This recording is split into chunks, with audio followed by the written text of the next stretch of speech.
Welcome to another edition of the Reidsville Chamber of Commerce News and Views Show.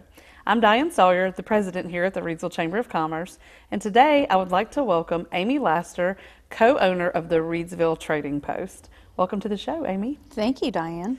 I'm so excited for you to be here because you are one of my, I would say, stories or shining stars of people that we talk about who opened a business during the pandemic and who have been successful and been able to grow it.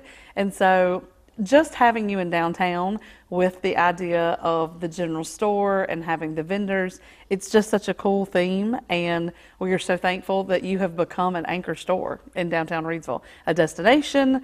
And so thank you for being here on the show to just talk to us a little bit about, maybe for folks who don't know, tell us a little bit about how the store came about and what you have going on, and tell us about your other co-owner. Oh, great. Thank you so much, Diane.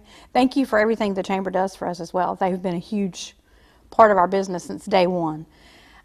We decided to open our business in March of 2020, the week that the pandemic broke out. And of course that came up. We weren't sure what exactly was going to happen, so we decided to kind of delay. We were going to be just a general store like you'd find up in the mountains, different products and stuff. Well, over COVID, I started looking for products, like craft products and items, and realized there was nowhere in the area to find them. So that's what inspired bringing in the local artisans and changed our idea to being all North Carolina products. Everything we do have is North Carolina food. I have 32, I believe right now, current artisans in my store, from furniture to jewelry to kids artists as well too. I have 5 kid artists now. So we're growing and expanding. We've also started a food co-op. I believe that's pretty new. If you're interested in that, you go to Source What's Good, and you can find the information there. It's called Rockingham County Co-op, which goes along with us. It supports 27 local farmers. So let's go back for a few minutes and talk about, you say we, so Yes. Tell us about who we is. John Josewitz, he is my co-owner, my boyfriend. We've been together 10 years. And he's a big part of our business too. He's kind of more behind scenes than in the store. He's the one that makes it pretty, so. Good to know. I did not know that. Yeah. I know that he does a lot of the heavy lifting and when you rearrange things and that sort of stuff. So, and he is, he's a hoot. He's fun to be around, and I do appreciate all that you all are doing. So let's talk about how some of this stuff came about. Okay. One of the things I think is you started adding these North Carolina vendors and all things North Carolina. Let's drill into that a little bit. Like, so what are some great examples of maybe names that folks would know, and then maybe some that they don't know that you find unique? My favorite shocker is we carry Texas Pete. A lot of people do not realize that Texas Pete's right out of Winston-Salem. So that's my most fun, that people are like, why do you have Texas Pete if you're all North Carolina? We carry Dutch Kettle brand. We have a Firewalker hot sauce that's out of Asheville. We have several local bakeries. We actually carry some items from Kelly's Kitchen right up the way. We have Southern Spoon that does baking breads, and we're actually working with some other bakers around town that are very well known to try and bring them in as well. We have Homestay Creamery. We just brought in its milk. They are in Virginia, but to us, that's kind of close enough to be like a cousin to North Carolina. So. Well, it's part of the co-op. Exactly. So there Right. you can get that through the co-op. Right. And you also, there's on the far end of Rockingham County going into Stokesdale and Guilford County is By-Right, where you can also get it, which is kind of cool because people are starting to know, and that spreads kind of the gap of where you can pick it up. You're right.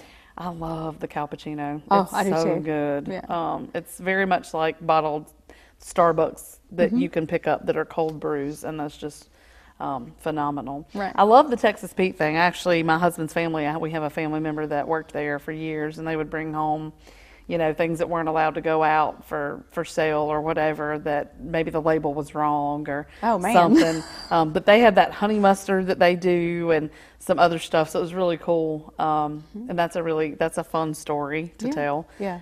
What about, let's talk about, so one of the things that you have done is bring your fellow merchants alongside and create a cohesive group again. Tell us about the Reidsville Merchants Association and how that's going. I did. I don't know what I was thinking. I jumped head first in, and I needed another challenge. As everything else that you do. Yeah. I'm very pleased to be a part of the Downtown Merchants Association. It grows weekly. We have new people that join it all the time. It's wonderful. We are just working with the city, with the chamber as well, trying to bring some different events downtown, sidewalk sales. We've done the Halloween. We have several events coming up. We're actually getting ready to start in June a first Saturday and work on that, kind of being a family-friendly event. And again, that brings all the merchants together. It makes us a team and a part of downtown. So let's talk about why that's important.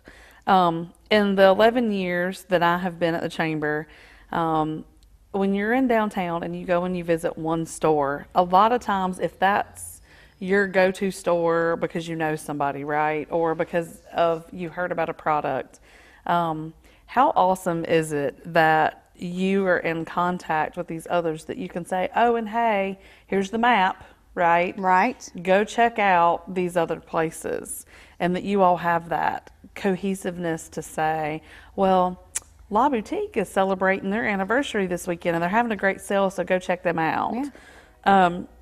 And you've been able to bring back, it's just a thing, right? Downtown's historic, that the owners change and businesses change, but you have some anchor stores, some that have been around for a while, and some of their buildings or addresses that have rotated different people. And that's all typical. But you guys have been able to create this group, and they're meeting, right, monthly, right, to throw out ideas and throw out things that kind of remind you of what Main Street's all about. Sidewalk sales and events, and you all just had a beer tasting, chili cook-off. Chili cook-off, right. And I was thinking beer tasting because I was thinking Lucky City, and I was thinking, but you just had a chili cook-off. Tell us what that was like and how that came about and why you think that's an important cornerstone event for this group. Okay, hopefully this will be a new event that we do every year. We do work together as a team. The chili cook-off came up as something different that we could bring in the brewery, since you mentioned the beer tasting. They're a part of downtown as well, and we're trying to expand that up and down the streets. Chili cook-off just kind of made it fun. We brought in some of the people, some that we'd never met before, and just did a fun event. Unfortunately, the weather was a little cold on us that day, but we had a great turnout. We had about 20 different local artisans down here. There were 12 people that participated. We had the mayor as one of the judges. We had the Celtic Fringe chef. So it was neat to bring in all kinds of different aspects of the community, and this should be the heart of the community. I think the chili cook-off was a neat event for you all, since you have so many different foods and food products that, to me, it just made perfect sense that it was something that you all would do and have out there.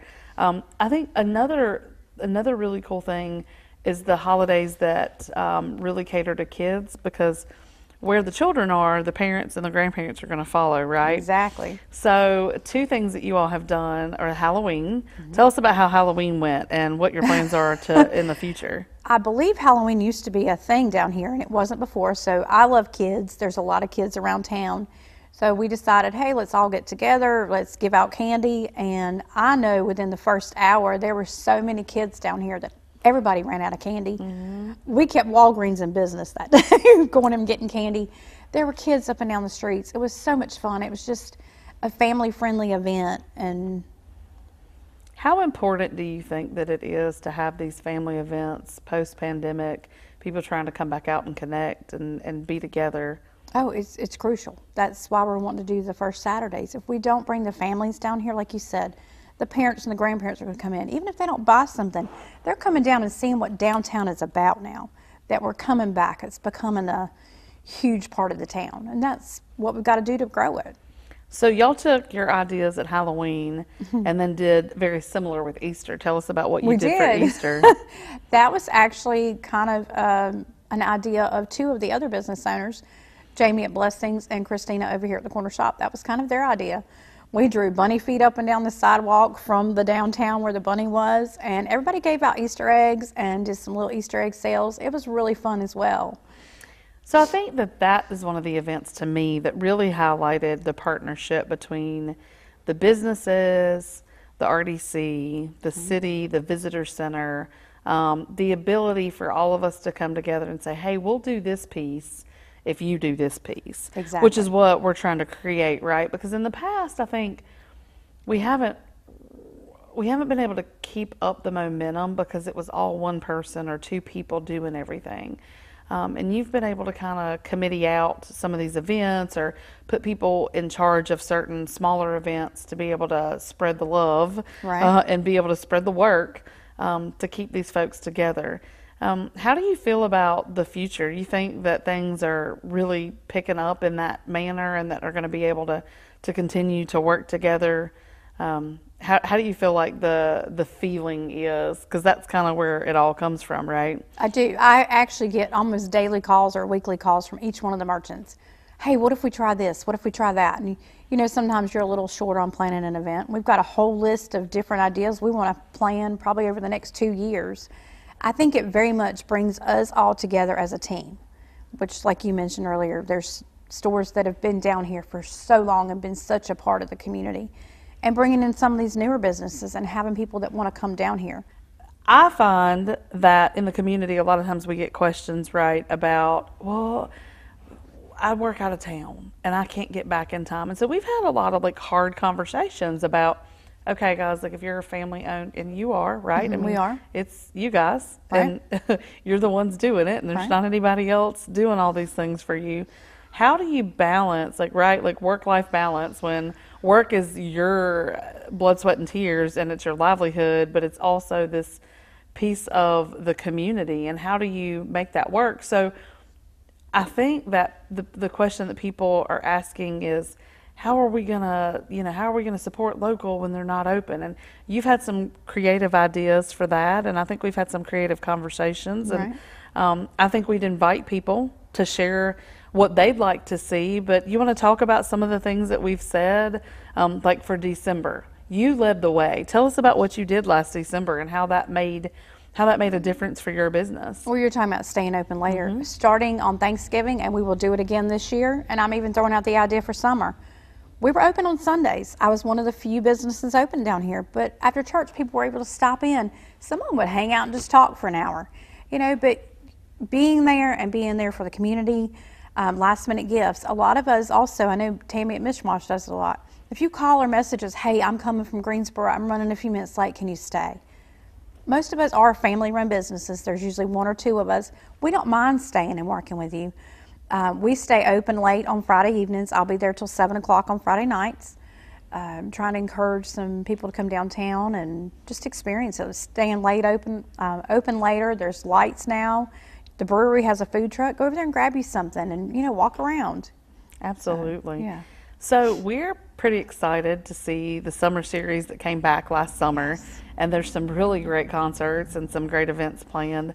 How do you think that those folks who are concerned about how it affects their business, we've talked about this, and I've said, and I don't mind saying it on camera, I've said, guys, you got to do something more than one time. You got to do it for longer, and you got to make it work. And we know on a previous episode, we had the city manager talking about what a great plan this streetscape is going to be. So we're going to have some growing pains with, our summer events can't be all at Mural Park or throughout the street, because they're going to be paving and planting and doing new stuff. So it's going to be happening at Market Square. But if you've got something, if you've got a product, if you're open and if you advertise it, people will come, right? If you build it, they will come.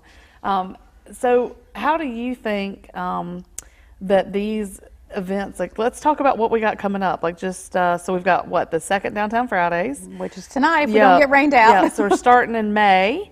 So we'll have 4 months of that. So May, June, July, and August of this summer of 22. And then we have, the fourth Saturday concert series, which starts up in June. So we'll have June, July, August, and September of those. Right. And so that's just another one of those great collaborations. The city doing some stuff, the RDC, but then the merchants are going to offer their own specials and their own things. And what would your advice be to anybody who is thinking about maybe having a business downtown, or starting a business, or just, wanting to be a part of the action? What do you think that their first step should be? Your first step to opening a business downtown, Yeah. definitely contact downtown. You can go right on the Reidsville page. It gives you a checklist. Call me if you have any questions. I do not mind answering them. I started from ground zero, not having a clue what I was doing. And Jill at the time was there, Jeff Garska. They've been amazing to work with. There's literally a checklist. Videos. You guys have been amazing. I've called and I feel like asked some of the dumbest questions, but you've gotten back to me with the answers. There's never a dumb question when it comes to opening a business. I would rather people call us and say, hey, I don't know the answer to this, but somebody said, because I feel like that's like what happens a lot of times, right? Is people will come through the door, people will call and they'll go, well, somebody said that I needed to file such and such paper with you. And I'm like, well, that's not exactly how it works, but let me help you get in the right direction, right? You're one of those people who's had the greatest experience opening a business in the city of Reidsville. And I think that that's important, right? Because we want to seem business friendly. We want to know people we're here to help businesses. And I think that sometimes people jump in with 2 feet without asking all the right questions. And there's so many resources through the city, through the downtown corporation, through the chamber. I mean, if you're downtown, you've got a Main Street manager, and you've got, if you're in the city anywhere, you've got Jeff Garska with economic development. You've always got the chamber, and you know, you've got the merchants and your fellow business owners who, as you said, are happy to answer questions. Right. So having said all that, one of the ways that you all have just blossomed and grown, you mentioned this co-op. Mm-hmm. So there is a really cool co-op with local farmers, and I'm just going to slow back down and say, because you and I both talk really fast and we just throw stuff out there. Explain how that came about, and then we'll slowly talk about how you can order and how that works. Okay.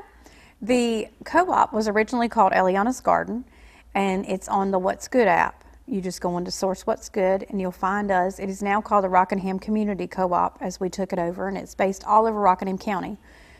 We have 27 local farmers. I have several crafters that are joining. We sell the milk, as we talked about. It started out in Stoneville with Eliana's, and she had 3 locations, and she needed a third location, for pickup. She reached out to me to be a pickup point. It worked out great for us. People could order online, pick up their items with us. Well, as she grew her business and took on another job, she needed someone to take it over. We felt like it went hand in hand with what we're doing, healthy living, trying to promote local food and farmers.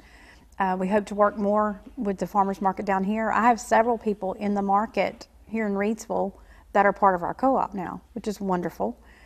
So you just order online by Monday at midnight, and you pick up fresh local groceries right there in the store. We have refrigeration. If you can't make by Wednesday night, I'll have people to pick up on Thursday as well. And if I'm not mistaken, I know I usually do it through my app on my phone. So you would go to your app store. Correct. And put in What's Good. But also you can go to the website, because there's a desktop version. Yes. If you're not, I'll just be honest, like I do a lot on my phone. But when I'm looking for something like that, I like to see it bigger. I like to see it on my computer screen and when I'm shopping or whatever. And I just think it's really cool to see, local bakeries, cookies. And my favorite is being able to come down there and grab cookies of some of those folks during the week when it's not time for pickup. Right. But we have this ability now for this busy lives and busy times to feed your family fresh, good food. Correct. Veggies and the produce box is my favorite. Oh, it's a surprise every week. It's a surprise every week, and you get so much fresh produce in that box for that amount of money. It's like, please take my money. Yeah. And give me all the goodies. Right. And it's so cool because as things come in season, you start to see things in your box, and then there's even the ability to say, hey, I don't like X, Y, and Z. And so it's just been coming from my background in public health education and the healthy living and all of that piece. Like, to me, I love to see when that thread comes back in to my work at the chamber and my work with businesses, because it is the walkability piece, the farmers market piece, the co-op piece, all of those things tie together to make it a great place to raise a family, to have a healthy lifestyle, and then have a little sweet on the side too, right? Yeah. And so I think that it's just really awesome. I think what you're doing is amazing. I think that John is going to help you tremendously. I understand in the future as you guys have taken on this larger piece that's much larger than the Trading Post. What would you want people to know about you all personally, or the business, or the merchants, or downtown, or the city? Is there anything we haven't covered that you would want folks to know? If you are looking to open a business in downtown, everyone has been super amazing. I mean, even down to the city manager. This is a community 100%. The city, the chamber, the Reidsville Downtown Corporation, everybody is so friendly. I could not have asked for a better place to have a business. All the merchants work well together. If I don't have something, we're talking to each other daily. Hey, do you sell this? No? Okay, let me check there. We have no problem doing that for people. And you don't get that in big cities. You get that in small Main Street towns. And that's what's amazing about this community. John and I both originally are from Greensboro. We grew up in big cities. My son is 13. I think a lot of you guys probably know him. He homeschools. He's in the store quite often. We wanted him to grow up in a smaller community, more friendly. And having a business here has just been amazing. I hope to continue to grow. We have lots of more ideas that we plan on adding, both with the Merchants Association, the market, and our stores. So, yeah, I don't think there's a time that I see you or talk to you that you're not saying, I have this new idea. I want to do this thing. Hey, did you see we got such and such in? And it's just been phenomenal. Yeah. And I'm just so excited. The kids love coming in your store. Tell us a little bit about that. Like, what are some of the other things that, Yeah, I have my that would draw candy. people? Yeah. I have a huge candy section. That is something that's not North Carolina made. That was what it spawned with being a old-timey general store. We wanted to have the old-timey candy. So we have huge glass jars with all kinds of different candies. We do have toys that a lot of people don't know are in there. I have 2 local artisans that make handmade plushies, keychains. I have 3D printed items. My son makes some of those. So it's a very family-friendly place where you can bring your kids. You can just come and hang out. I have teenagers that just come and, you know, grab a soda and relax. And I love that. You know, that's what we were going for. So. Yeah, absolutely. That's like the general store sitting on the front porch in the rocking chair. Exactly. Oh, if I could have a wooden porch, we'd have it. I totally agree. I am so excited about this holiday season and what I think, again, Reidsville is going to be the place to visit. You know, there's some really cool things happening that are going to be summertime features, I think, with the splash pad, but the all-inclusive park is going to be year-round. The decorations, I can only imagine what Summer has in mind for this year's Christmas decorations, and we are excited to be a part of that. We're excited to work with you all, and anything that's going to bring people to our city so that they are spending their dollars here. I can't stress enough to people how when you spend dollars locally that it supports and provides for our families and our businesses, and then the tax stays here, and there's such good, proper decisions being made by this council and this management team and previous that we've discussed on a previous show. They're being able to use the rescue funds for things that people are going to be able to see and touch because they were always smart in previous years about upgrading infrastructure. So now they're not being forced to use that money, you know, to spend on other things. So it's just going to go right along with the things that you all are doing so that people see it. Like sidewalk sales, to me, if we can get that going, it's going to be huge because when people ride through, they don't know who's open. Right. And we've got some banners, and we've got some folks who started putting out sandwich boards or whatever, but having the ability to see a table probably full of marked down merchandise or whatever, a special, I think is really going to start to bring people downtown. And it's just amazing. Yeah, something we do personally at the Trading Post is my door is always open, even in the summertime. My air conditioner may run in, but my door is propped wide open. Walk right in. We on Saturdays do local artisans. I usually have 1 to 2 local artisans set up outside of my store that are crafters in my shop. So like you said, you ride through town and you see those people outside and you say, hey, let me stop. And a lot of people turn around the roundabout and park. There's plenty of parking downtown behind both buildings. So. Absolutely. Yeah. And that's something that I think they are working towards, putting up better signage so that people do know where they can park. I hear that a lot too is, well, where do you park if you want to go to so-and-so? And I'm like, well, there's a lot of great parking. And they're like, oh, I didn't realize that that was a public lot, or I didn't realize that I could park there. And so I do think that all the streetscape planning and all the signage and wayfindings, there's just so many great things that are happening. Is there anything that we've run out of time? Is there anything that you want to say or add, or that you feel like you want the general public to know about your store or yourself, or any of the great things that are happening? If you haven't been downtown, come check us out. My shop, all the other local shops. It's a great place to walk around, family friendly. Yeah, So, absolutely. yeah. Thank you so much for being on the show today. Thank We you. really appreciate it. All right. Thank Awesome. you. All right, folks, that's it for another edition of the News and Views show. As always, you can locate us in the heart of downtown Reidsville at 140 South Scale Street.